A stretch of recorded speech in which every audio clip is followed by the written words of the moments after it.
it's Monday or Wednesday night, then it must be California Haunts Radio Night. Please take this time to gather some popcorn, hamburgers, hot dogs, maybe even dinner or whatever snacks you eat, and have a sit down in front of the TV, the computer, or even your cell phone and enjoy the show. If it's Monday or Wednesday night, then it must be California Haunts Radio Night. Please take this time to gather some popcorn, hamburgers, hot dogs, maybe even dinner or whatever snacks you eat, and have a sit down in front of the TV, the computer, or even your cell phone and enjoy the show. If it's Monday or Wednesday night, then it must be California Haunts Radio Night. Please take this time to gather some popcorn, hamburgers, hot dogs, maybe even dinner or whatever snacks you eat, and have a sit down in front of the TV, the computer, or even your cell phone and enjoy the show. If it's Monday or Wednesday night, then it must be California Haunts Radio Night. Please take this time to gather some popcorn, hamburgers, hot dogs, maybe even dinner or whatever snacks you eat, and have a sit down in front of the TV, the computer, or even your cell phone and enjoy the show. If it's Monday or Wednesday night, then it must be California Haunts Radio Night. Please take this time to gather some popcorn, hamburgers, hot dogs, maybe even dinner or whatever snacks you eat, and have a sit down in front of the TV, the computer, or even your cell phone and enjoy the show.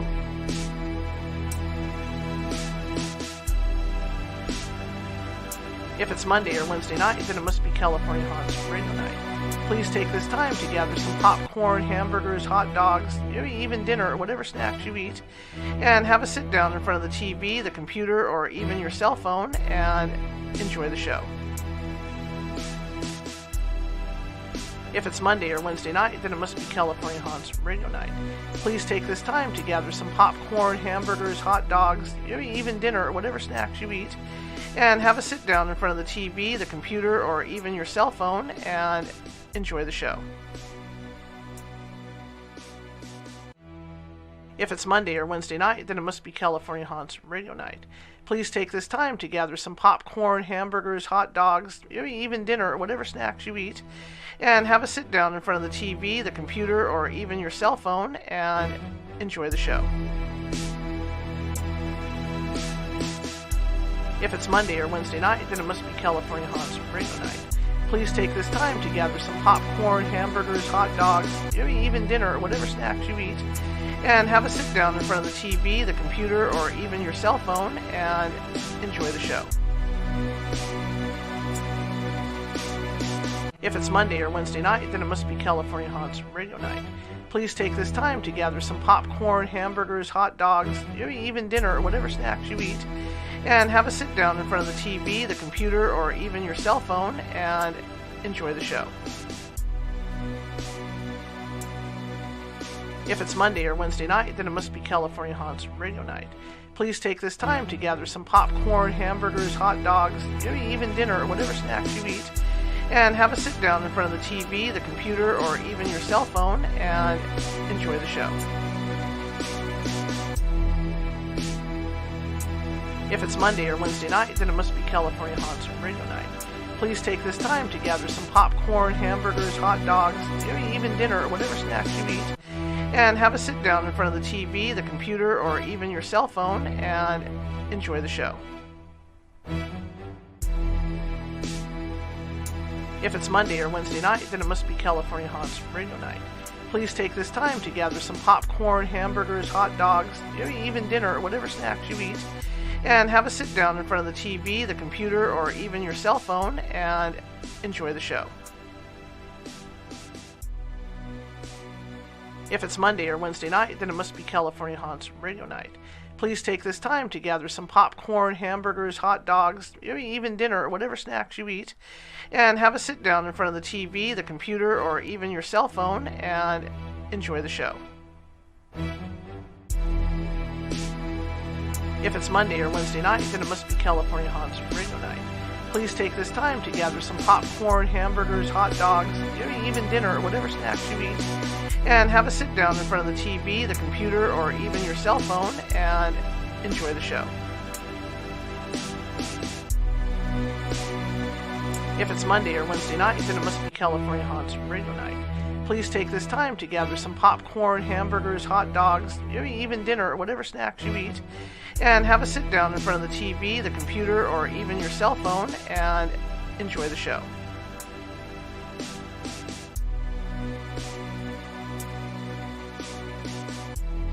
If it's Monday or Wednesday night, then it must be California Haunts Radio Night. Please take this time to gather some popcorn, hamburgers, hot dogs, maybe even dinner or whatever snacks you eat, and have a sit down in front of the TV, the computer, or even your cell phone and enjoy the show.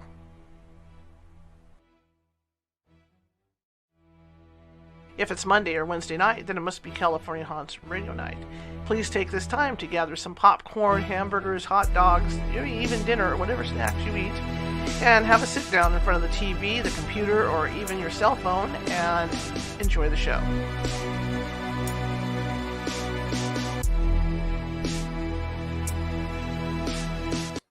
And we're live. Hello, everybody. Welcome to the show today. I'm doing a bit of an earlier show today, which is kind of fun. I had my second COVID shot this afternoon, so if I start looking tired, that's probably why. But I've got a great guest tonight. Oh, my gosh. I'm so excited to have this gentleman on, Mr. Doug Elwell. I'm going to let him tell you about himself, but I'll tell you, I heard him on another radio show talking about Planet X, and it was absolutely fascinating. Doug, are you there? Yes, I am. Thanks for having me on. Great. Why don't you tell everybody about yourself, sir? Well, I work as a web developer in the web development field. I've been doing that for about 24 plus years now. Along the same time, I've actually started doing research into ancient mysteries back in the 1998, I believe it was, around about a year after I started doing web development as a career path. And I developed a website called Mysterious World, which was a travel guide to exotic travel destinations around the world. I don't publish it anymore, but I still have it archived at mysteriousworld.com. Still there, still available. The Flash elements don't work in most browsers anymore, but the text and images are still there, so you can still read it. Wrote a number of articles there about Atlantis, the pyramids, the Sphinx, and most famously the giants. And the giants were so popular. The articles on giants are so popular that I actually the 4 articles I wrote on the giants brought in more traffic than all the other articles combined, and so I started just following that path more. I also got an offer to write a book on the giants. I'm still writing it. A few years ago, I got that offer. Should have it published by the end of this year, or possibly next year. I've been putting it off for years and years because my career has been colliding with my ability to write, and so my book on the giants will not be out for a little bit longer, but I have it mostly done, so it's on its way. But most importantly, about 10 years ago, and this is about kind of in my life's work to this point, 11 years ago, I actually wrote a book about Planet X, and I got that published through a small publisher in Missouri, and they helped me promote it, and it's been online, available on Amazon.com for about 10 years now. 11 years. You can actually go to planet-x.info. That's planet-x.info. And you can get a link to buy it on Amazon.com. There's also some free articles on that website as well.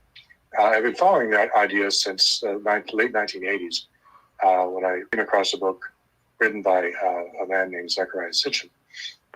And then he posited that the world was originally, the Earth was actually substantially modified by a planet by astronomers called Planet X, which some believe entered into our solar system in ancient times and actually interacted with the outer planets and also the inner planets, including Earth. And when that happened, a lot of the axial tilts and the moons and satellites and things of that nature were altered with the outer planets, and that's why we have all of the outer planets from Jupiter on outwards, all have axial tilts, relatively rapid rotation rates, lots of moons and satellites, and ring systems, because this planet had intruded into our solar system, possibly early in its formation when it was inside of a solar nebula, and the solar systems were relatively close to each other and sometimes interacted. And sometimes they traded planets, and in this case, we probably picked up a planet from another solar system, which was brought into our solar system and was attracted by the outer planets, and it was pulled into the gravitational well of the sun, and remains as a member of our solar system to this day. Scientists refer to this planet as a hypothetical planet called Planet X, and they more recently have changed that name to Planet 9 because it is believed that planet Pluto is no longer was not an original member of our solar system. It's actually a satellite that was torn out of Neptunian orbit by this Planet X, which gravitationally removed it from Neptune's orbit and gave it its own independent orbit around the sun. That's why it is believed that this planet, Planet X, was actually came in from beneath the plane of the ecliptic, because the planet Pluto actually has an orbit that goes above and below the plane of the ecliptic, which is the plane in which the planets revolve. And so the fact that Pluto has an orbit that goes above and below the plane of the ecliptic, and also has an elliptical orbit which takes it inside and outside of the orbit of Neptune, where it originated. They deduced from that there was a planet that came into our solar system from beneath the plane of the ecliptic, and was actually entered at a relatively high angle, perpendicular to the orbits of the other planets, because that's the only way the planet Pluto could have had that kind of orbit if it adopted the characteristics of the intruding object. And so from that, they were able to calculate that the object had an elliptical orbit about 10 to 1 ratio, meaning it's about 10 times longer than it is wide, and it takes it well outside of our solar system, like that of a long period comet. They also deduced from that the fact that Pluto goes above and below our higher ecliptic, is that this planet also came in beneath the ecliptic and modified Pluto's orbit appropriately, so it remains kind of proof that there was an intruding planet to this day. And so I've been following that line of thoughts and all the other evidence regarding the existence of Planet X, both in science, the Bible, and ancient Near Eastern literature. I put together a book called Planet X, The Sign of the Son of Man, and the End of the Age, where I document all this information in one book. I read something. I was reading your website, about this, and I saw that you were able to kind of link. You think, or rather, you surmise that Planet X was seen during the birth of Christ in Bethlehem. Yes, I believe it returns every 2,000 years. It is a 2,000-year orbit. And the last time it appeared as the star of Bethlehem, described in Matthew 2. And the characteristics of the star of Bethlehem were such that it had to have been an inner solar system object, something inside our solar system, because the way it moved, described in Matthew 2, it moved relative to the background stars. So it could not have been a star or a supernova or something like that. It had to be something within our solar system. And I thought that would be a conjunction of planets, which is a popular theory. But the problem with that is conjunctions of planets such as Jupiter and Saturn only last a day or two, and they only come close. They never actually form a hugely bright star. They just create two smaller objects that are relatively bright, but nothing special. And then they pass by each other, and maybe a week later, they're pretty far away from each other. And so that really didn't fit the idea of the star of the Magi, because the Magi, who were philosophers who lived in Persia, that is modern-day Iran, pretty far northeast of ancient Israel. It would have taken them a couple of months to get from Persia to Israel, and so they couldn't have followed a conjunction of planets because it had only lasted a couple of days. Mm-hmm. And the third most obvious, most likely candidate is a comet, but similarly, comets kind of come and go maybe in a couple of weeks. And also, comets were thought of as harbingers of doom and not of blessing. And so they wouldn't have followed a comet thinking it was the birth of the Messiah, because the birth of the Messiah would not have been prophesied by a comet. Comets usually presage deaths and catastrophes, not something like the birth of Christ. And so I had, as I mentioned earlier, I had come to a kind of a dead end as to what it could have been, until I came across a book by Zecharia Sitchin called The 12th Planet, which was a book where he hypothesized, it's kind of a fringe theorist, who hypothesized that a planet, the Planet X that had been in the literature, scientific literature since the 1930s and earlier, he hypothesized that planet was actually featured in the Babylonian creation epic, also known as the Enuma Elish. He believed the ancient Sumerians were aware of this planet's existence and that it came around every 2,000 years or so, and that it had actually been instrumental in the creation of the Earth. And the Babylonian creation epic is actually a description of how Earth was formed, by modern Earth was formed as a collision between one of the satellites of Planet X, this intruding planet, and Earth in its original form and location, where it was originally located in the asteroid belt. And that interaction between Planet X and Earth divided the Earth into two large pieces, one of which was moved closer to the sun in its current orbit, and the remnants of which were used to form the asteroid belts, near Earth asteroids, and the comets, and also the moon. And so that answers a lot of the questions about how these things are formed. Much of the debris left in Earth's original orbital station was left behind, and when the bulk of Earth's materials was moved to a position close to the sun, where it was then in a perfect position from the sun, distance from the sun, to support life. That is absolutely fascinating. Like you say, scientists are now starting to think about this planet X, and I have read stuff on it, as far as like you say, with Pluto not being considered the ninth planet anymore. Do you think that they're ever going to actually look for this planet? I mean, literally, you like to have the others? Planet X? Yeah. Yeah, I think it's out there. I think the reason they haven't found it, or maybe they have, is because a lot of the debris from the impact remains in orbit around the Earth, and screens out all the light, absorbs all the light, so you can't see it. I mean, it remains in orbit around Planet X. Sorry. Yeah. So the other material that was thrown up into space was captured in Planet X's gravitational field, as you might imagine, and it remains in circulation around Planet X to this day, making it like a stealth planet, which is totally invisible to the naked eye, until it returns close enough to the sun where the process of sublimation occurs.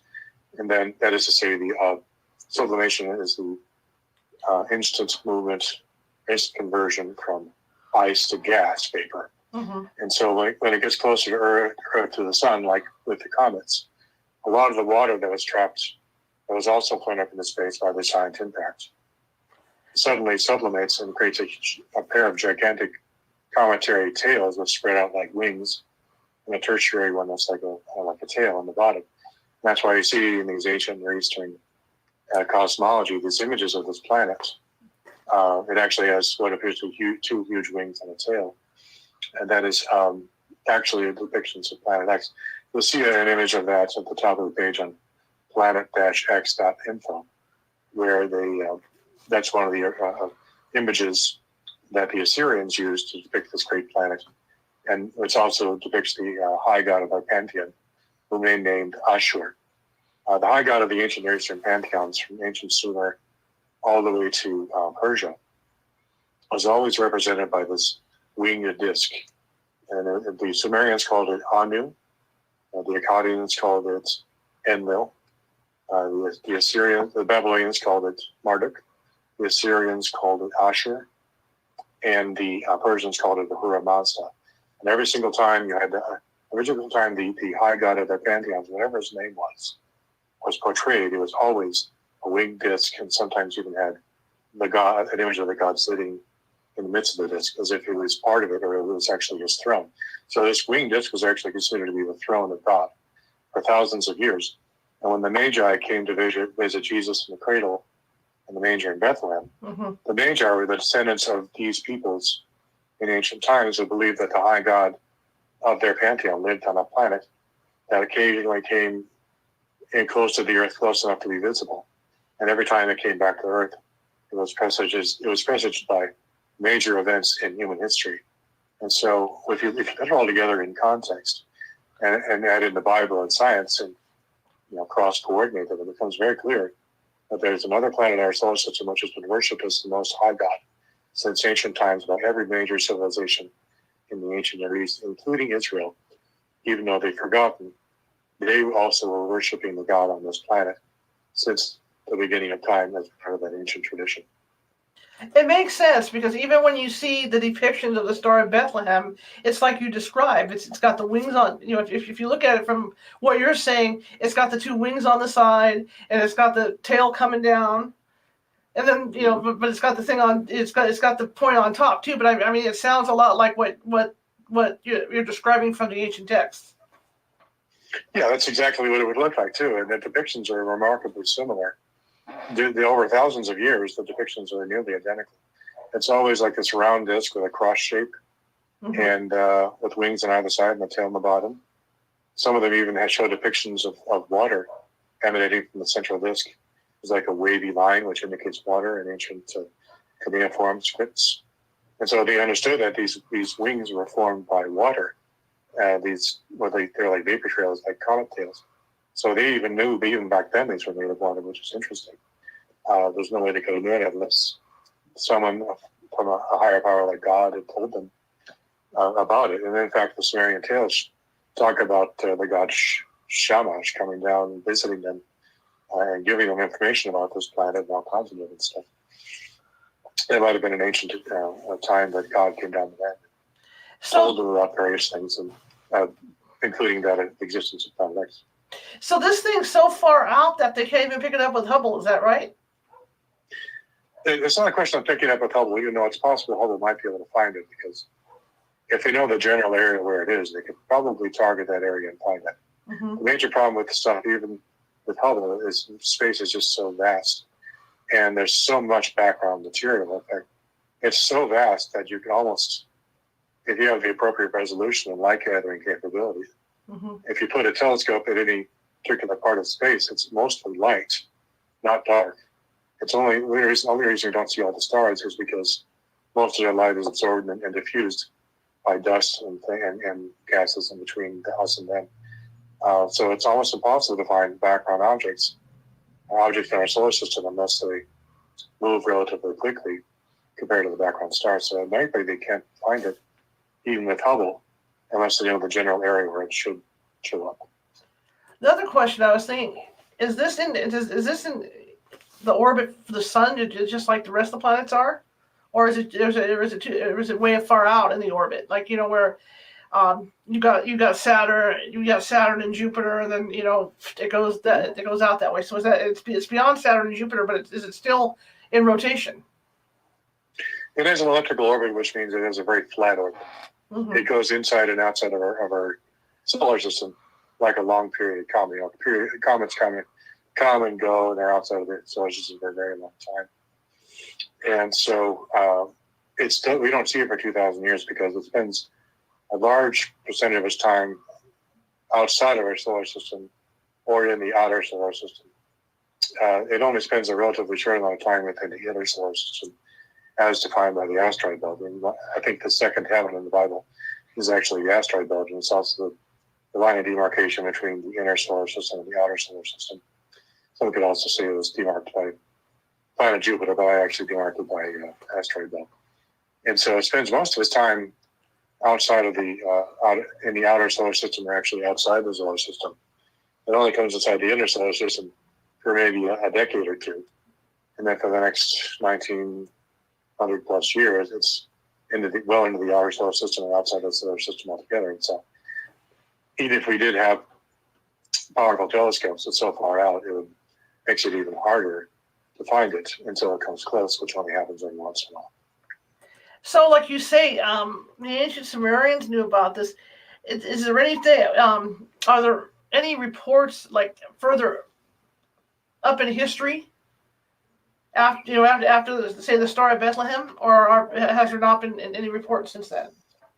It's invisible for most of its orbit, and it only comes by every 2,000 years. Okay. During which time it's visible to the naked eye for maybe 5 or 10 years. Okay. Just curious about that. This is absolutely fascinating to me, and I'm a space nut, so this is I'm a space nut. So this stuff interests me beyond any kind of reason. How long did it take you to do all this research? I started researching it around 1987. I was researching it off and on pretty intensively for about 5 years. After that, I actually went to grad school and I got a degree in theology, Old Testament, so I could study the Bible and its original texts, so I could see if there's anything to the Planet X theory and whether or not it would, if it's into the biblical model. And I found it very much does, and in fact, it does so much that I was actually beginning to retranslate large parts of the book of Job, and had to stop because I was finding so much of the book of Job was pointing towards Planet X that it would take an entire book on by itself to properly manage it. And so instead of that, I made the best parts of the book of Job translations into one chapter in the book. It's chapter 6. Book of Job, actually, I'm actually changing it from being just like general wisdom literature to the Hebrew equivalent of the Babylonian creation epic. Mm-hmm. I believe that the book of Job is actually a creation epic, formatted in the form of a sort of a poetic discourse between God and man about life and the creation and things of that nature. I actually believe, based on the data I've been able to gather, is that I found that around 2000 BC or so, scientists have found an asteroid crater in southeastern Iraq, which was ancient modern day Sumer. The Sumerians used to live in that region in ancient times. There was an asteroid that struck in the southeastern region of what is now Iraq, in the marsh region near the Gulf. And if so, it would have thrown up a huge amount. It would have created a huge blast wave and a lot of fires, and also a huge amount of water, which would have flooded out of the Sumerian peoples, particularly southeastern Sumer, in the major city, which was named Ur. And I found, when doing some research, that there were some lamentation texts that described exactly that same event, where they believed that their god Elwell had hurled fire down from heaven to earth to destroy them and punish them for their sins. And the description of that event, which would have occurred around 2000 BC, because Ur and the Sumerian civilization historically were destroyed around that time, sometime after Abraham left and was taken to go to Canaan instead, because the father Abraham was originally came from Ur of the Chaldees, which is what we call ancient Sumer. And it would appear that he was taken out right before an asteroid struck the region and basically destroyed the Sumerian civilization, or much of it. And it's that, what was interesting is that is the description of the Sumerians in their lamentation texts, the destruction and the fires and the floods and everything, the cattle being burned and killed, the people being killed, identical to the description of the book of Job, what was called the wind from the wilderness, which could have well been a blast wave from this asteroid strike, and the following fires which burned everything, and of course the flooding. And after that, the raiders coming through and plundering everything, because all the defenses were down and everything was more accessible. All these events happened in identical order in both the lamentation texts of ancient Sumer and also the book of Job. And so I commented on the book of Job that it would appear that not only did Planet X appear around 2000 BC, it hurled down an asteroid which struck ancient Sumer and destroyed it. It's the same event was also chronicled in the book of Job. Because the book of Job kind of became what is called a Festschrift. That is a German theological term which means a celebration text, something that actually celebrates a major event in human or theological history. And they took that event which described the destruction of this man Job in this region, and they put together a number of different oral traditions and collated them into a single work, which they called the Book of Job, or it is called the Book of Job. I don't know the actual title. But it would appear that the Book of Job is actually a collection of creation material related to Planet X, both at the creation and also around 2000 BC when it came by again. And so this, and also the Enuma Elish, which is the Babylonian creation epic, was also a creation, a festival text which was meant to celebrate the creation of the earth by their high god Marduk, who appeared as a star in heaven and struck the earth and moved into a new location, formed the moon, and the oceans and all life on the earth. Nearly identical to the description in the Bible. And so it's so identical, or so close to the Bible, that theologians routinely look into the ancient Sumerian texts, like Enuma Elish, to see very close parallels between the Bible and the ancient Near Eastern texts outside of the Bible. And using that, they've been able to get a much more accurate interpretation of the creation material in the scriptures. And that is what largely what I did in my book was I combined ancient Near Eastern cosmology, science, modern science, cutting-edge science, and the Bible, put them together in one book to put it all together. And that's what my book is all about. Did you, because you said you went to school, I guess courses to study all this stuff. Did you talk to anybody within the clergy of any of the churches about your theories? No, I felt that it was too radical. And in my experience, people in a church, it's not about learning and innovation. It's about doing what you're told. And new ideas are frowned upon, particularly if they're fairly radical like this one is. So I knew I had to work within the church, but not be of the church. I needed to. And then, as now, science is kind of seen as the enemy of Scripture, not its friend, which it really is. I mean, good science is the enemy of only liars. And if the Bible is true, then it should align with science. Not, and we shouldn't be. What a lot of theologians do, they come up with their own theories about how the creation happened, pretending like they're scientists. And they come up with these really bizarre theories, and they stick because no one challenges them, because they're afraid of the social consequences of being seen as an outsider or a rabble-rouser. And so a lot of people just keep quiet, and they just do what they're told.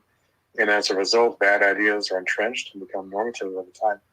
And so we have the idea, and we still have the idea, people are still circulating, Christians are still circulating the idea of a flat earth because they claim their interpretation of scriptures indicates that the earth is flat because the Bible seems to say so, but it doesn't.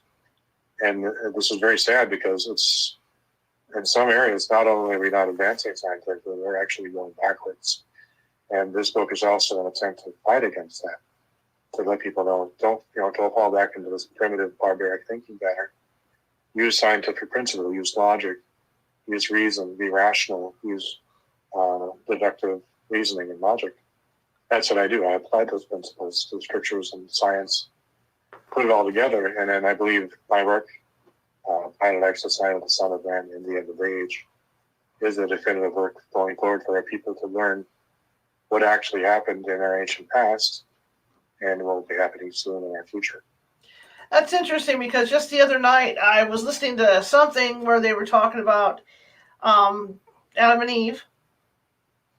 And they were looking at that story and what the reality of science is for that story. And so people were getting into arguments, and I don't remember what radio show it was, but people were getting into these arguments about it. Because when you apply science to it, it's a totally different thing, as opposed to how, it went down in the Bible. So it's interesting that you say that way. Yeah, well, you need to apply real science. We're not talking about evolution. Evolution is almost religious. Right. In my opinion, evolution is an attempt by scientists to come up with a secular religion that removes God. It's like God without God. It's interesting. They're trying to remove God from the equation, but still take on the authority of God for themselves. So they're taking on the role of God. And what the problem is, evolution is a joke. I mean, there was never any solid evidence for it. To this day, there's not a single piece of evidence. But there has been lots of fabricated evidence, bad theories, and outright forgeries. And it's a total disaster. And people can talk like they're descended from apes. And there's literally no evidence for that at all. The entire reasoning is totally specious. Mm-hmm. And even, believe it or not, the theory about how life was created was that a lightning bolt hit a pool of amino acids, and suddenly life just magically appeared. I mean, that isn't science. It's drunken science. It's ridiculous. Mm-hmm.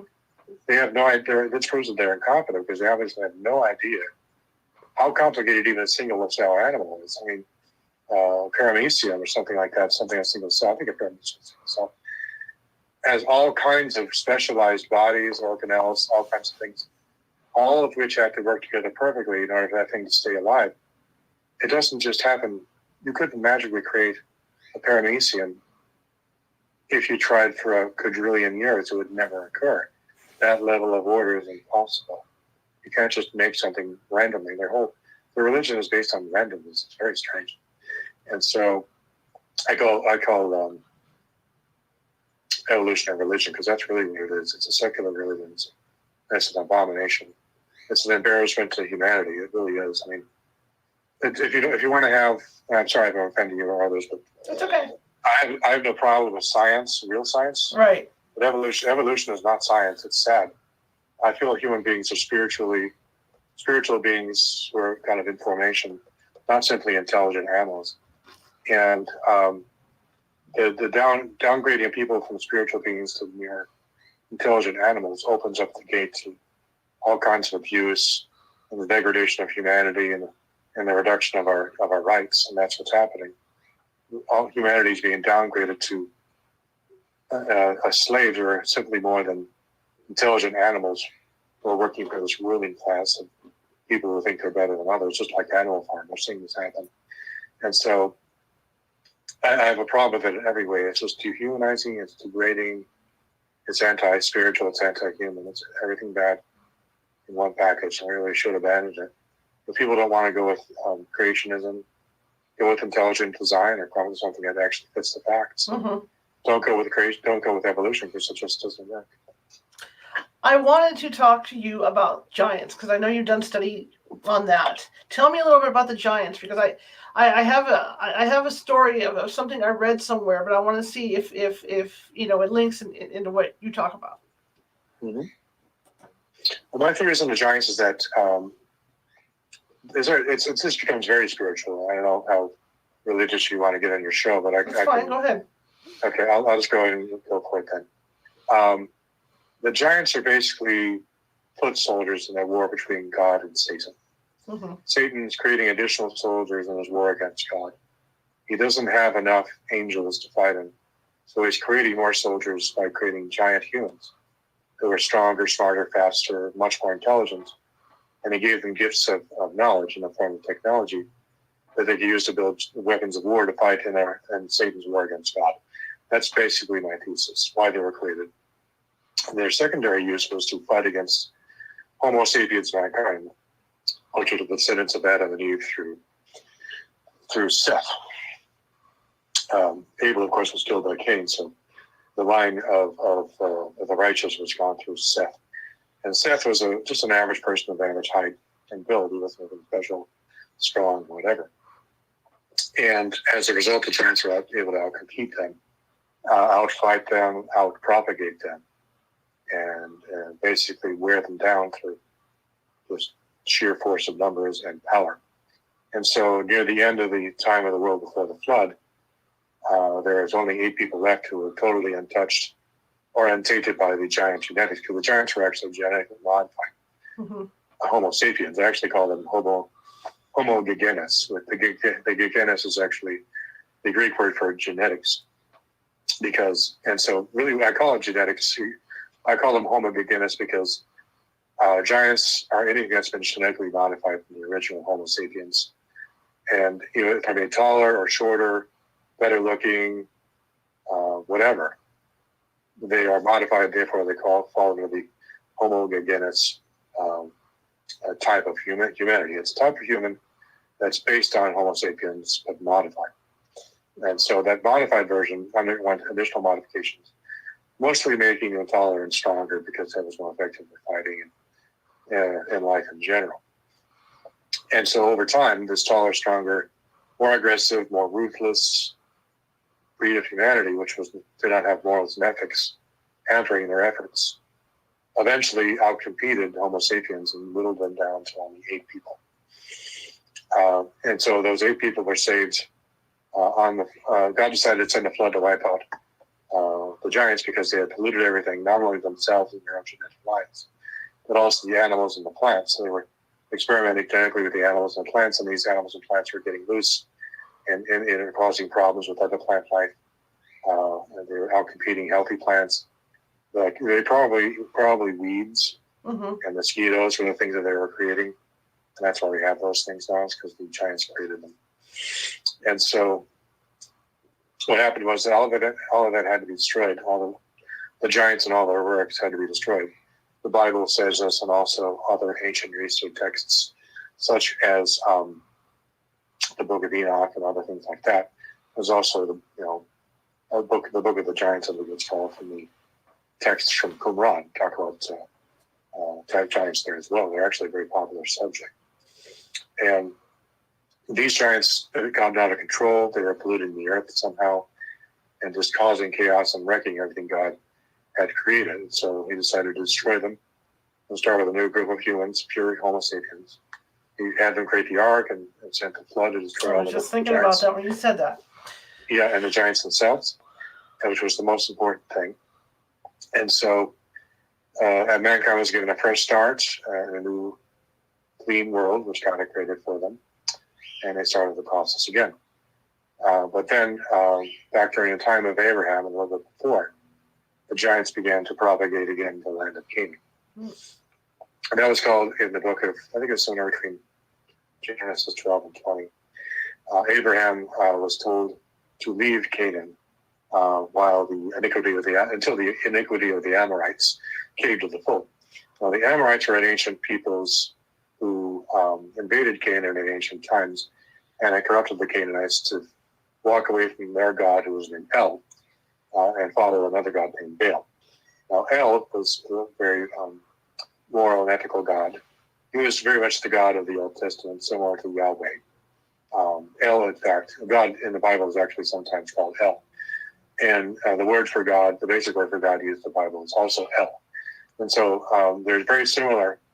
The original Canaanite religion was very similar to what would later become Yahwism.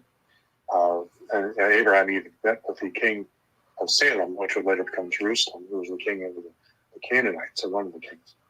And he actually paid him homage and recognized him as a great king of the land of Melchizedek, which means he was an exceptional being, like the high priest of God, probably only outmatched by Jesus himself or maybe Moses. And so the religion of the ancient Canaanites is very similar to the Hebrew religion originally, until God revealed himself as Yahweh or Yahoo, and it was upgraded from there. But the Amorites invaded that land and began conquering the peoples there and making them worship their god Baal. And Baal was like this giant warrior god who would conquer and control everyone ahead of him. Probably he wasn't a god, he was probably a giant king, like Og of Bashan or one of the other giants. The Og of Bashan was actually considered like at least 12 feet tall. It was huge, and a classic example of a giant. And so Baal was kind of modeled after these original giant, 12-foot tall giants who once led the Canaanites, or once led the Amorites into their invasion to this region. The Amorites may have been an invading Caucasian people from the north, like the Sumerians or the Magagians, later Scythians. And a lot of the giants were descendants of Japheth, the son of Noah. And so out of Japheth, the line of the giants came. And from the Caucasus region, they invaded in all four directions, north, south, east, and west. And their descendants are what we call the Caucasians, because they came from the Caucasus Mountains. That's where Caucasians get their name. And so the Caucasian giants conquered all directions and entered into the land of Canaan and conquered the Canaanites and forced them to follow the new religion, Baalism. And so as a result, the Canaanites went from becoming relatively pious, following this moral and ethical God, to becoming totally corrupted and doing all kinds of evil stuff. So bad that God commanded they had to be destroyed, not only because of how wicked they were, but also what were called fallen angels in the Bible had actually come down from heaven and earth during that time and began intermarrying with mankind once more, as they had in the world before the flood, as described in Genesis 6. And so the world of the time of Abraham was the second time that the fallen angels would come down to intermarry with women and create giants. And so Canaan was turned from a relatively peaceful, prosperous, and pious area to a wicked area where angels and human beings procreated together to create wicked giants, whom they probably intended to conquer and destroy all human life, all Homo sapiens life again. So this was take two of the original battle between the War of the Seeds, between the seed of the woman and the seed of the serpent, that's described in Genesis 3:15. The seed of the serpent being the giants of the line of Cain. And so the battle of the seeds between the seed of the woman and the seed of the serpent carried on in the world after the flood and began again during the time of Abraham. And so what God did to stop this was he didn't want to have another flood to destroy all mankind. He instead raised up the Israelites to destroy the giants and take their place in the land of Canaan. That is why he took them to Egypt to live in a relatively isolated and very healthy and prosperous area so they could grow quickly and grow a large number of people that would form a substantial army, which would be capable of destroying the giants. So the giants, a man-to-man, the giants would destroy the Israelites. But a large group of well-trained and, more importantly, spiritually empowered human beings would be able to destroy the giants because if God was with them and he had that spiritual power and possibly other things going on that we don't know about, it would require a God and a very well-trained army to defeat the giants, and that's what the Israelites were. They had spent a lot of time in the wilderness, 40 years, to purify and toughen them up. After the 40 years they spent in Egypt, they got soft and decadent. And so the 40 years in the desert toughened them up, and only the strongest survived. And that next generation was much more tough and much more, lean and hungry, I guess you could say. And so when they entered the land of Canaan, they were much more able to defeat the giants. And they finally managed to defeat most of the giants, including Og and Sihon, the two great 12-foot tall giants who lived on either side of the Jordan River.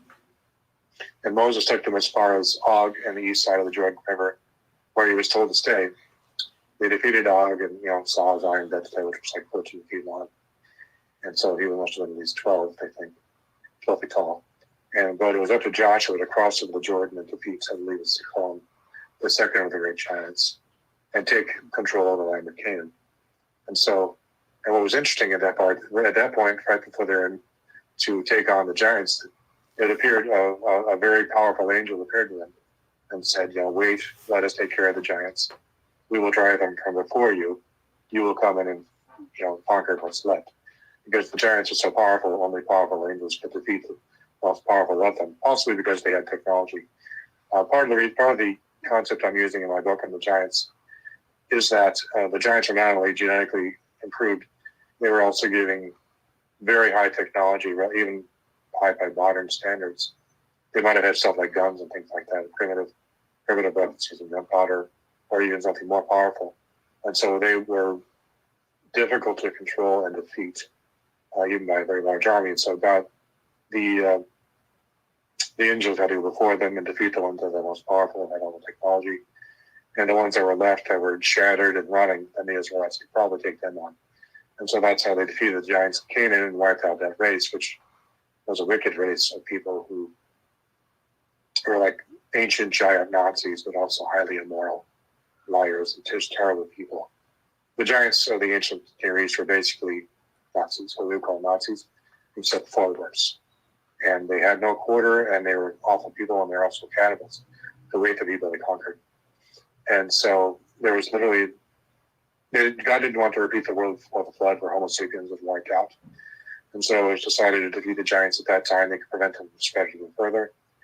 And that battle against the giants continued on through Israelite history all the way through King David, who with his mighty band finally defeated the remnant of the giants and conquered all of Canaan and Israel. That's interesting. The question I had was, and I wonder if it might possibly be the same race of giants, only at a later time, is that there was a story of some people that were rafting down the Colorado River in the Grand Canyon, and they happened to look up on the side of the the canyon, and then they saw this cave, and they climbed in there and found skeletons of giants. Yes, there's actually an article on the Serious World. They believe they found ancient mummified giants buried in a cave on the wall of the Grand Canyon. You can actually find that article at mysteriousworld.com/archives. I have all old stories still there. Excuse me. I'm going to look it up real for you really quick here. I thought that was a fascinating article. It was interesting. Pardon me. Yeah, it's called the Grand Canyon. It's I think it did it back in 2003. It's available in SeriousWorld.com /archives. Let's see. I also write quite a bit about the Hopi cosmology and how they saw the ancient world. There's actually, according to the Hopi cosmology, who were Native Americans who lived in the Southwest in the region of the Grand Canyon, they actually had believed the world before this was destroyed by a great flood. But they also believe there were two other ages prior to that. One that was destroyed by fire, and the second was destroyed by ice. And then the third was destroyed by water, and we're living in the fourth age. Mm-hmm. I recommend that. It's a very interesting read. There, I give a summary of their cosmology, and it's interesting because there appears to be a satanic figure in their cosmology, which is believed to rise up at the end of the fourth world, the one we're in now, and take control of the earth. And that one is what we would call the biblical Antichrist. It's a very similar figure. Basically, it's the devil who comes back and rules the fourth world and judges mankind one last time before God returns and takes over. That's an interesting series of articles too. Didn't the bones from those giants disappear? The bones from those giants, a lot of them were taken by the Smithsonian and others and buried or possibly destroyed. Some people think that they were actually taken and dumped in. They're actually taken and dumped into the ocean where they probably never be found if they still exist. So, that's the Smithsonian Institution was probably a front for Freemasons who wanted to get rid of the past history, partly because the genetic material of the giants was a very important military technology as well. I mean, if you can create super soldiers, it greatly enhances your ability to defeat people because super soldiers have much better capabilities and their survival rate is much higher. They can take a lot more damage and survive much longer and generally perform much better than a typical human being. In fact, even Hitler was trying to recreate the giants of the giant race of the Germani, which was the descendants of Gomer, the son of Jacob. The descendants of Gomer, the son of Jacob, the son of Noah, eventually became what we know as the Germans, the greatest of all the giants.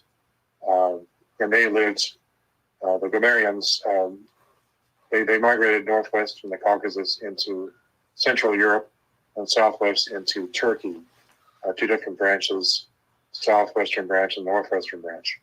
The southwestern branch probably entered into the mythology of the Greeks as the gods Zeus and Mars and all the other, Zeus and Ares, and also the Roman Mars and Kronos and all the other ones. They were probably not gods, but they were giants who were in possession of relatively high technology, which made them look like they had godlike powers. Mm-hmm. And as a result, they were deified over time because people remember them as having godlike powers or the ability to shoot lightning bolts, which might be what we call a laser, or maybe some kind of electrical device that shot lightning bolts, who knows. But I doubt it probably wasn't magical beings or gods. It was just men with what we'll call advanced technology. And the northwestern branch went into ancient, was now Germany. And they became the German giants of legend in mythology. And some of them went north and became the Norse gods, who were also giants. But Hitler's intention was to rebreed these ancient giant races. And so the reason he was constantly going throughout Central Europe, Poland, and the other areas like for tall, blonde men and women, was that he was using them to rebreed giants. He even had professional brothels so that these tall men and women with blonde hair and blue eyes could procreate with each other and rebreed the race of the giants. That's Hitler was already trying to recreate the giants, who over time had gradually integrated with local peoples and had created breeds of humans that were relatively tall and blonde and not nearly as much as the giants. So a lot of tall blonde people to this day are probably descendants of those giants, and they don't even know it. That's fascinating. And I'm wondering, thinking back to the Grand Canyon with the giants, the bones that were found there. Maybe the Hopi Indian, it was a similar thing like with the biblical giants, because the Hopi would obviously have known about them. See, when we look at the giants, it was actually the giants of the earth. Giants of the Americas, I quite wrote. It was actually, that's where I talked about the Holocaust of the Giants and the Smithsonian Institute. And that's probably one of the most popular articles I wrote, the most influential. Yeah. I even have a part here about Joseph Mengele.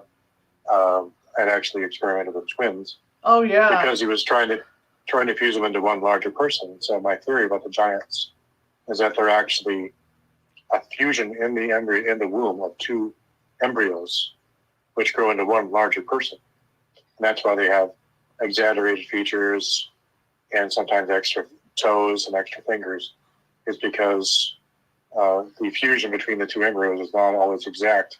And as a result, you have extra fingers, extra toes, sometimes two heads, or or 4 different arms and so forth. But I found there's actually, in my research, there's actually one of the reasons I like to use the term Homo gigantes to describe the artificially manufactured giants instead of Homo sapiens, is because there was actually a race of giants in Greek mythology called the gigantes, who had 6 arms. And that might be an actual fact. They might have had a race of giants with 6 arms. That's possible. Because if you fuse together 3 embryos into one, you get a giant that's substantially taller. Plus, they have 6 arms from the 3 different embryos that are fused together. And so I talk about that theory in the article here. Also, I talk about the Kurgans and their invasions throughout the earth. But also the giants of North America. We have the idea of the Grand Canyon and all the stuff where there was ancient giants actually buried in the Grand Canyon. There was actually deep underneath the ground storage areas with racks and racks full of giant mummies that were kept and still exist to this day. The giant mummies actually were probably kept. My theory about the mummies, and all mummies, including Egyptian mummies, is that somehow the ancients knew that if you could preserve some DNA for a long time, sometime in the future they could be reborn, and that's actually part of their mythology.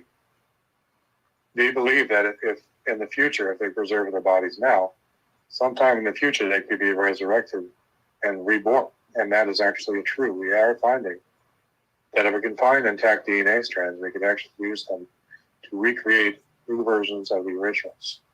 And so the ancients are actually right about mummification.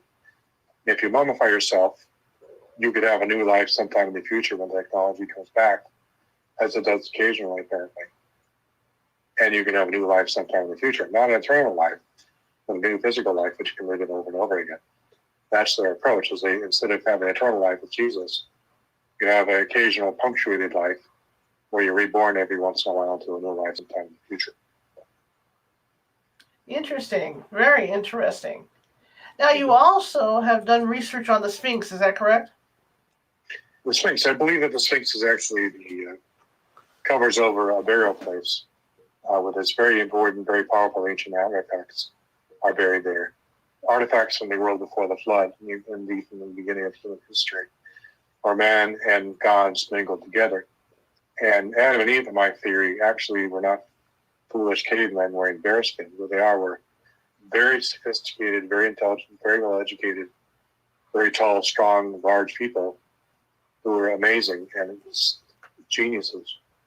And they've been taught all the arts and sciences by Satan, because part of what they were talking about in the Garden of Eden was they're not talking about eating an apple. What they were talking about was the transfer of knowledge from Satan to mankind, who had given mankind this knowledge he had stolen from heaven in return for their worship. And so mankind, instead of following God and living in the garden, a simple life, pastoral life with little real stress and a lot of leisure time and so forth, Satan sold them on the idea that they could have their own reality and their own civilization apart from God. All they had to do was use the technology that he was giving them to build it. And we are actually living today in that satanic promise, which has taken thousands of years to fulfill. Today, finally, in this age, many believe it's the end times, we are living in a time when the technological promise or the technological bluff or lie that Satan gave us in the garden is actually being fulfilled. And what we're seeing now that this technological promise of being independent of God simply meant that we would be taken away from God and then Satan would be given control over us instead. Because in my opinion, these technologies are being given, even though they're useful, will eventually end us being enslaved. And that's what I think is the mark of the beast in the system in the end times, is that in order to buy and sell, we'll be forced to use the internet. And if you don't use the internet, you will not be considered to be a real person, and you'll be outcast, possibly imprisoned, possibly killed if you don't take this piece. Remember, so that I think was the ultimate end game of Satan.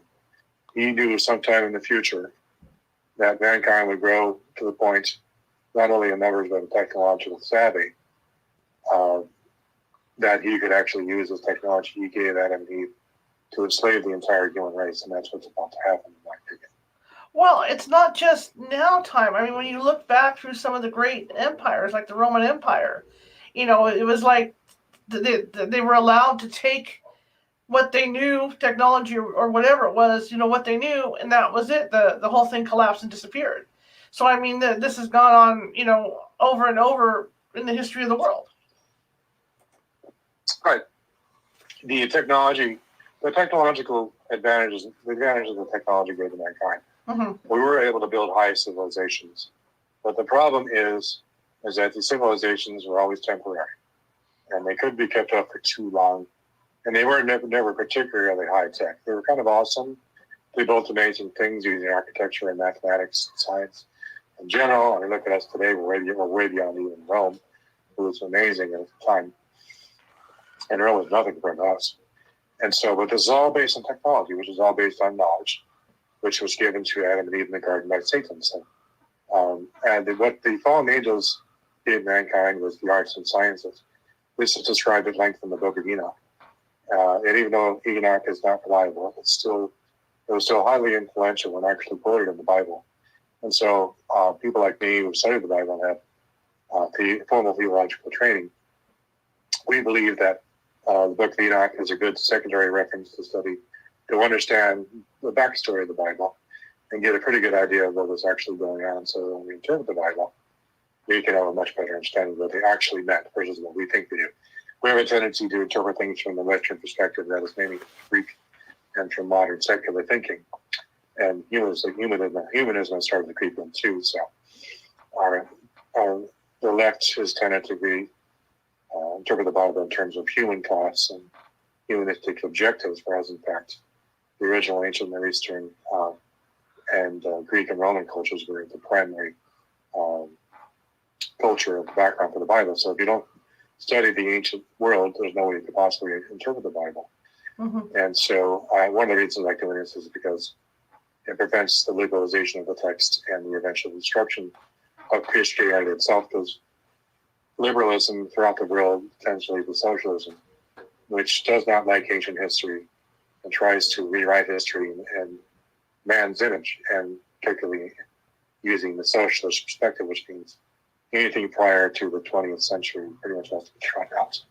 And so I studied the Bible in such a context here, indirectly helping support the Western worldview where we have freedoms and rights in our people instead of animals. Well, what you say makes sense because, obviously we're creating more and more weapons of war. And at some point, I don't like the thought of it, but at some point it seems like we're going to create something that's going to blow ourselves up. And so, like I said, what you're saying makes sense that this could be created by Satan. Satan. This is Satan's domain. This is Satan's realm. This is the world that he wants to create. We're living in it right now.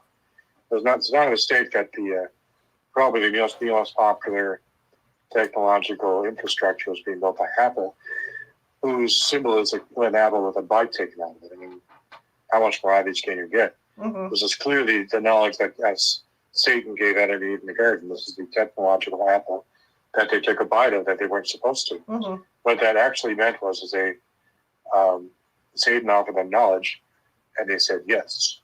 And this idea is even remains to this day in the old aphorism. If someone asks if you want to know something, they'll say, "I'll bite," meaning they'll take a bite of that apple and learn that knowledge. Mm-hmm. People knew intuitively that Satan was not giving them apples. Satan was giving them knowledge.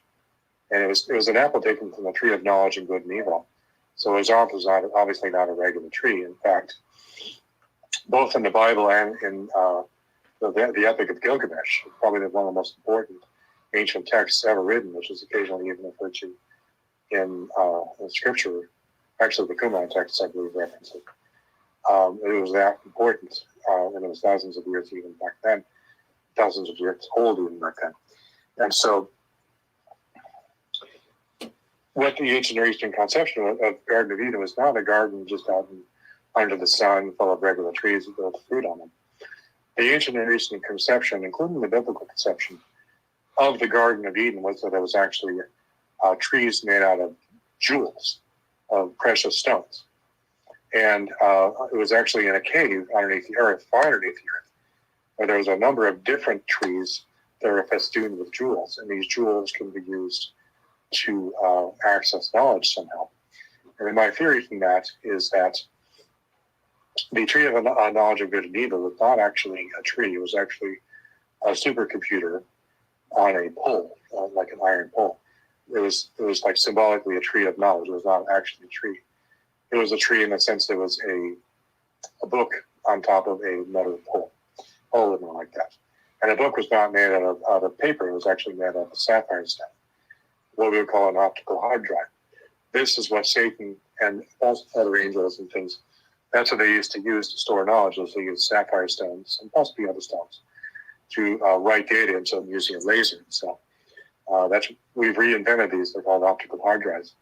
And sapphire hard drives, as I call them, can hold many orders of magnitude more data than even very high definition hard drives today, because they use not only the X and Y axis, that is, across, up and down, and across. They can also use the Z axis, which is up. So you can actually use multiple layers of data storage as well, not just one data, like you have with a magnetic hard drive. And so the tree of knowledge was actually this round sapphire stone which spun, and they used lasers to read and write to it. And that is what the firestones were in the Garden of Eden. I think that was it Ezekiel 28 or something. They were talking about optical hard drive, which was glowed red when data was being accessed. And this knowledge was used by Satan to manage the earth. But he had abused that knowledge. And what they're talking about in that chapter in Ezekiel about the king of Tyre, I believe it is, and how fire came from the midst of him. They were saying that Satan, or maybe maybe Cain or one of his descendants, or a more modern day Cain during the time after the flood, had accessed this data from this hard drive and used it to attempt to conquer the world through the use of this knowledge, including what might have been what we call nuclear weapons and other high technology things, even something like nanotechnology, which might be reintroduced in the end. I had a theory that one of the reasons that Adam and Eve had been released from the garden is that they had created nanotechnology, which got loose, and they actually infested not only the garden, it actually infested their own bodies. And when it says, and I think it's the chapter 3 of Genesis, something like that, it says, it doesn't say in the scripture, it doesn't say thorns and thistles will grow in the field. If you look in the actual text of the scripture, it says actually thorns and thistles will grow out of your body or out of you. So the nanotechnology had invaded their own bodies, and they couldn't get rid of it except for the use of sophisticated technological methods. And so it infested their bodies probably the rest of their lives, and so they had to leave the garden because they were unclean. And these nanotechnological worms that they raised had actually killed their bodies and taken them over. This is what is called the serpents. The serpent was not a snake. What it was like a tiny snake-like nanobot, which had slithered in through the bottom of their foot and taken over the body by replicating inside of it. And so another, I got that idea when I was studying the manna at the time in the Exodus, and there was these strange little red worms that came up from the ground and devoured the manna. I was like, that's interesting. And I followed that idea and found that these worms were somehow related to a disease that invaded the foot called the Megafa. The Megafa is actually a word in Hebrew, which literally means something that strikes at the foot. It was like a little disease that entered in through the foot, striking it somehow. And I made that connection that it was actually the same worm that was eating the manna coming up from beneath the ground, that it was actually invading the feet of people and inhabiting them also and taking them over, causing this to be taken over by this nanobot, basically. And I theorized that this was actually, the Megafa was actually a disease, not a disease, but an artificially manufactured nanovirus in the form of like a very small worm or snake. Like that's very different, very small and difficult to see. It wasn't like a full-size snake that would bite you. It was a very tiny nanobot that might maybe only was maybe a few millimeters long, just large enough to see. And my theory was that the Megafa, which is also equated with the disease of Egypt, was released by the fallen angels in Sinai in order to begin the process of polluting mankind again through the use of technology. Their intention was for this nanotechnology bots in the shape of worms to crawl around, reproduce, and enter in through the feet of men and create networks of fibers inside of the body in order for that Satan could use to control them. I got that idea from the idea of Morgellons. Have you ever heard Morgellons before? No, I haven't. Morgellons is actually just like that. It's actually a very small fiber that it's a self-replicating fiber that people are finding that is growing underneath their skin. It's happening all around the world, mostly in the United States and the West Coast. So I took the idea of the Morgellons and said, you know what? That's obviously nanotechnology. Look it up. It's Morgellons. Okay.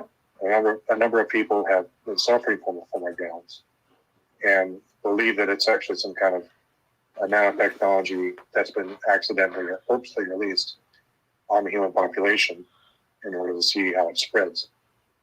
This, I think, was happening in Sinai and possibly Canaan as well.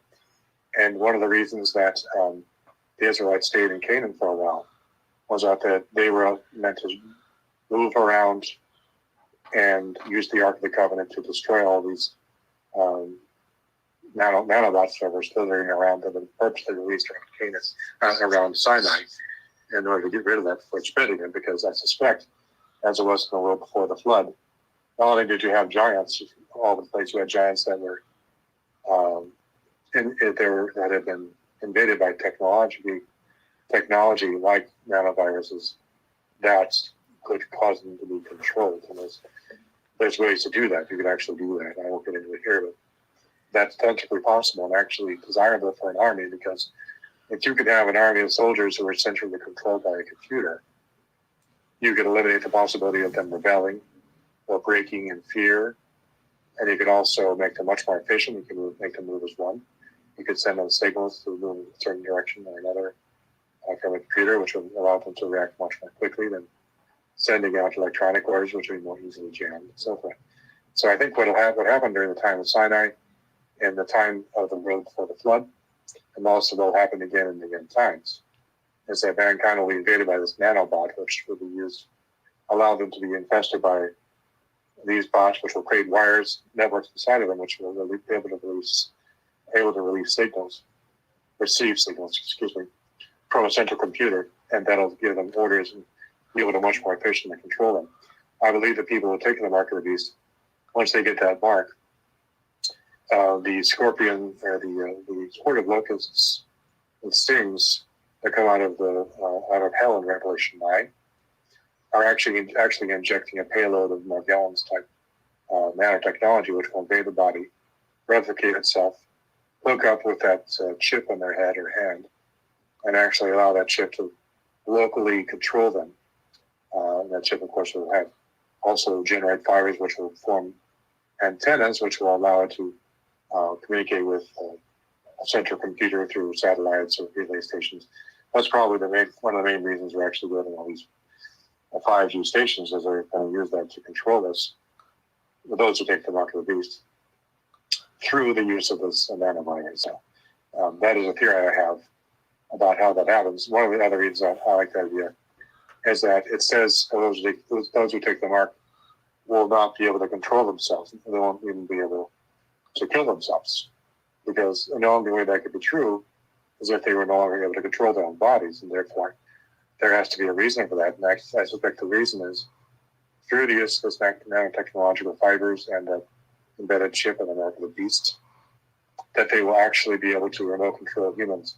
And the people in the end times who take the mark will actually be able to be remote controlled and will no longer be able to control their own bodies if the government wants to control them.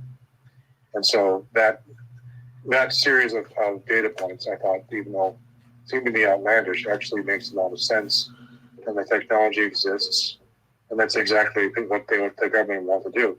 Any government want to have total control of its populace, particularly during the wartime. It's just specifically if you're making war against God, who's literally on its way. And so what they'll do is they'll implant the chip, inject the nanovirus, and then they'll use humanity to fight the war against God, who's coming back to take control of the earth. That's their only chance they have of doing it. Otherwise, people would probably not fight that war. Because why? You're fighting against God. You stand no chance against God. And so they're going to fight that war by literally enslaving mankind using technology. And I say we're about 3/4 of the way there now. Here's a question I have. So, with all that's going on with the droughts and the flooding and the big fires, haven't we already started our path towards the end of times? I don't know if we have more fires and droughts, or if we just know more about them.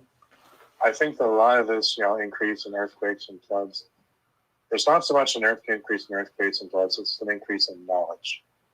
It used to be 100 years ago, or even 50 years ago, we would know most of what was going on. And so it's not an increase in fires and floods and earthquakes, it's an increase in knowledge. And the book of Daniel even says that. There'll be a great influence at the end of the book of Daniel. There'll be a great increase in knowledge, and many will run to and fro gathering knowledge. And so I think we won't have a real upsurge in earthquakes and things like that until the end times. What they're talking about in the end times is not an upsurge in just earthquakes just happening. What they're talking about is an upsurge in asteroid strikes and gravitational pulls from passing planets and that sort of thing. But the Bible says the earth will reel to and fro like a booth. I think what will happen is, unlike in the past when Planet X only passed as close as the asteroid belt, where it originally interacted with Earth in its original orbit, it'll actually, possibly because of being interacting with Jupiter or Saturn or one of our other outer planets, it will have its orbital path reduced to only about 1,000 years and it'll come much closer to Earth. And as a result, there will be massive cataclysms based on Planet X passing relatively close to Earth. Maybe a couple million miles or less, which is relatively close, or even less than that. And if it got that close, it would have a significant gravitational effect on Earth, causing all kinds of tidal shifts. And also it would trigger a lot of earthquakes, because a lot of the earthquakes are just waiting for an excuse to go, and if a planet like that size passed near it, it might trigger that earthquake. And so the end times is not so much an increase in earthquakes just because it's the end times.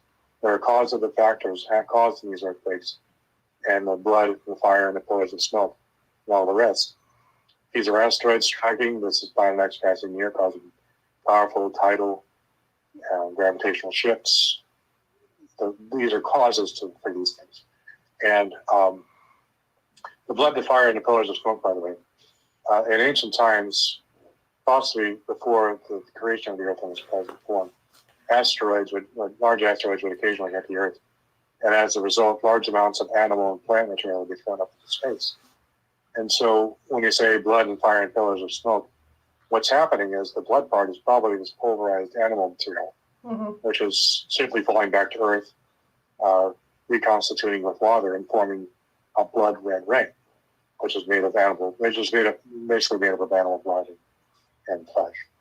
And so when it re-enters the Earth's atmosphere, it'll fall in the form of blood, which is actual blood, and then fire from the meteorite and pillars of smoke, which are a mushroom cloud that forms when the asteroid strikes the Earth.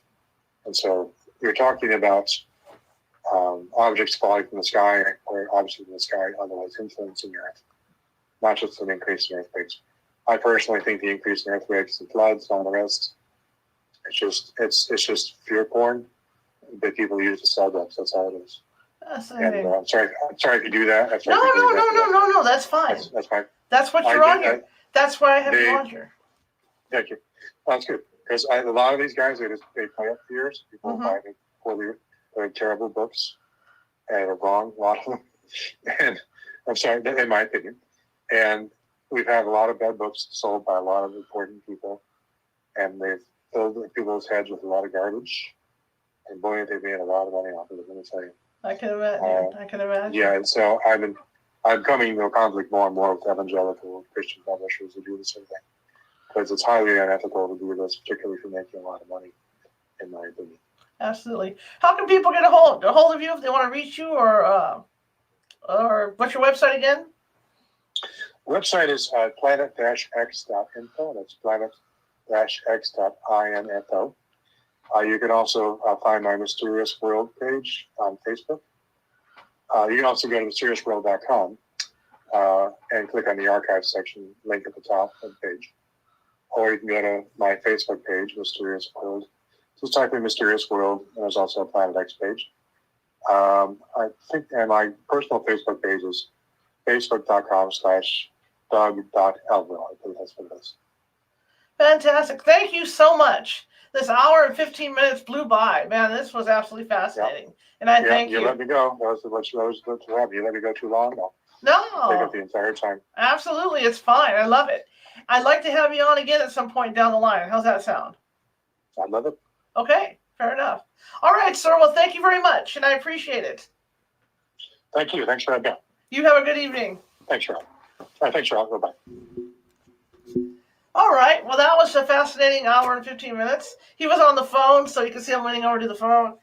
I'm sorry. I just did that shot I took today is just really starting to kick in. But it was fascinating. It's fun to hear people with different views on stuff. It's fun to hear someone, apply science to the Bible. That's one of the first times I've heard someone do that. So it was an interesting day. Tomorrow, we will have a show. I will not be live. Tomorrow, I have a recorded show for you guys. It's a good show. My guest is actually from Sacramento.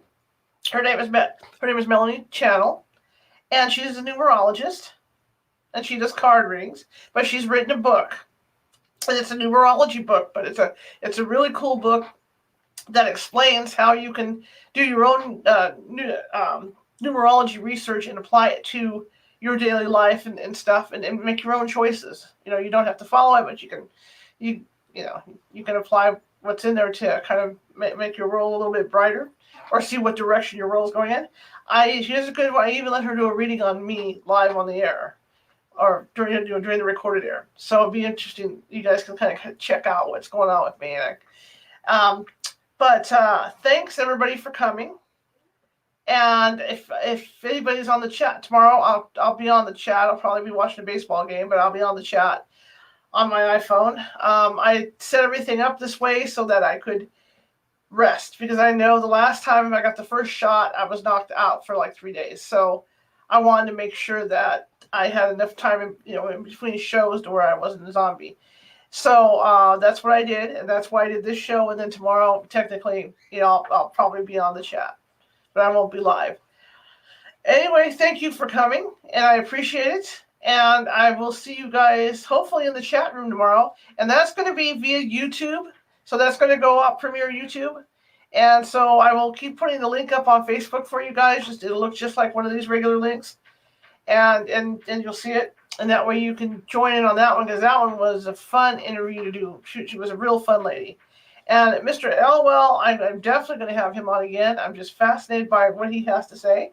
I may not agree with some of it. You may not agree with some of it, but that's what life is about. That's why we all have discussions, is to go over stuff that we don't agree with, and you can learn from each other. Anyway, have a good night, and I will see you in chat tomorrow, 6:30 p.m. normal time. See ya.